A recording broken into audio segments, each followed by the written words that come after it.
If you take a look at the motherboard, you'll notice the rubber grommets are more than halfway covered up by the motherboard. Why? So the PureBase 600 is an entry-level case. It's kind of designed for, people on a budget or first-time system builders.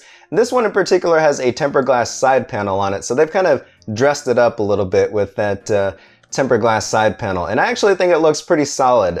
First impressions were this is definitely a P400 competitor, so I kind of wanted to just throw a build in it and see if it lived up to the hype, I guess you could say. So let's just kind of break this down from side to side. So if we take a look at the front, it's got this kind of faux brushed aluminum finish on here. It's plastic, by the way. You've got two 5¼ inch bays up front, which I guess if it's an entry-level case, some people may be running optical drives still. And then for airflow, you've got these vented areas kind of extending down the sides of the case with little filters behind that. Keep in mind this case is actually optimized for silence and not airflow, so if you're looking for the ultimate airflow, this is not going to be the case for you. And as far as the front I/O goes, of course you've got your headphone and microphone jacks, two USB 3.0 ports.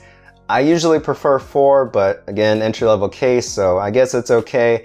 And this one actually has a 3-speed fan controller on it. You can control up to 3 fans with it. Up top, you've got this adjustable top cover vent, so you can kind of close it or raise it based on how much airflow you want from the top of the case, or if you want something silent, you can keep it closed and all of the airflow will vent towards the rear of the case and away from the user. I would think if you wanted the ultimate airflow though, you would kind of just remove it all together, but I don't know, it's an option for you. And on the left side here, it's pretty simple. Of course, you've got your tempered glass side panel. It's a 4mm panel, so decently thick, not the thickest that I've seen on the market, but it is pretty solid feeling piece.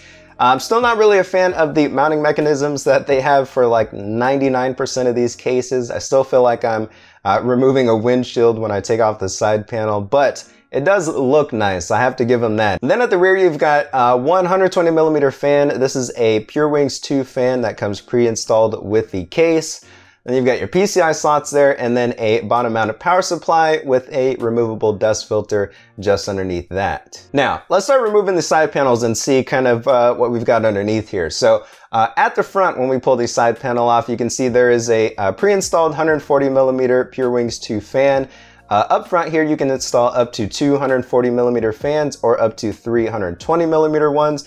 You can also install up to a 360mm radiator, but you'll have to remove the 5¼ inch drive cage. Up top is more of the same. You can do 240mm fans or 320mm fans or up to a 360mm radiator with removing the 5¼ inch drive cage. Also on the interior here, you get 3.5 inch hard drive cages, although you can install up to 5 total. Now, depending on the graphics card that you have, these may interfere with your graphics card. You can only run up to a 280mm graphics card with the drive cages installed, so you may have to remove one. Otherwise, without the drive cages in there, you can run one up to 425mm. And aside from that, you've got rubber grommets for your cable management, and then a CPU cutout there for accessing your CPU cooler. Now, if we take a look at the back side of the case, you can see there are 2 mounting locations for SSDs, a decent amount of space for your cable management. And then if you take a look at the side panel, you can see it's got some sound dampening on it to help keep the noise down. Now, unfortunately, I don't have a sound meter to kind of give you guys like a true measuring of the noise, but just take my word for it, this case gets pretty damn quiet, which I actually like a lot. Especially for something like this where I'm recording and I need it to be quiet in the background, this thing definitely does well. In fact, it's actually below my camera right now, so if you couldn't tell that it was on right now, then that's how quiet it is. So as we can see from the interior and everything, it looks like it's going to be a pretty solid case. So let's go ahead and throw my system in it. Alright, so here it is. So let's kind of talk about the components that I've got installed here. So first things first is I did have to remove one of the drive cages to fit my GTX 1070 in there.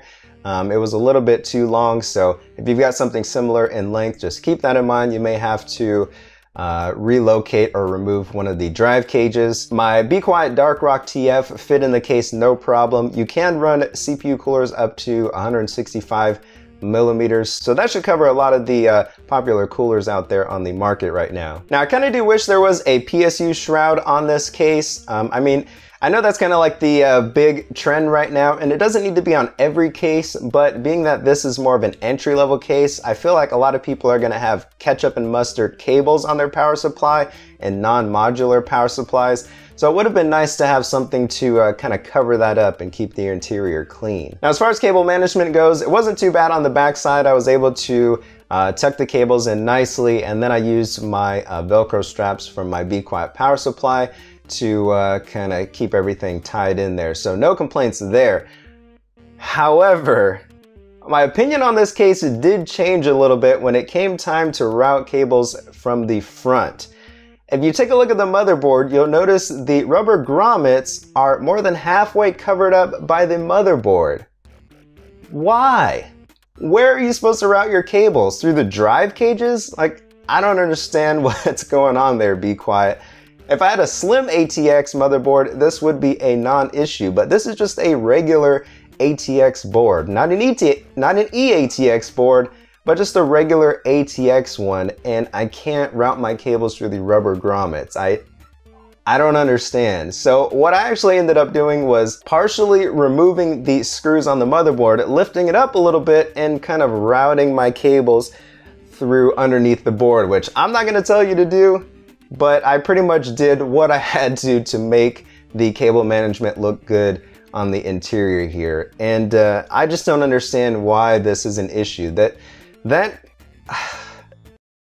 was kind of my big negative when it came to building in this case. Otherwise, it was fine. I like the fact that it's got radiator support at the top and front, something that the P400 and the S340 do not have. It looks nice. I like that big tempered glass side panel, and it can be quiet as well. So I just do a pun there. So I really don't have any complaints for the most part, but one of the big things with building a PC is cable management, and they screwed this up so bad. Unless I'm missing something, which let me know down in the comments below if I'm being an idiot and the cables are supposed to go somewhere else. But like, I don't get it. So yeah, I would have to say stick to a P400 in this case. It's a lot easier to build in, and the cable management isn't retarded. So that's pretty much it, guys. Let me know what you think down in the comments below. Like this video if you like this type of content. Subscribe to this freaking channel if you have not already. And until next time, I'm out of here. See ya.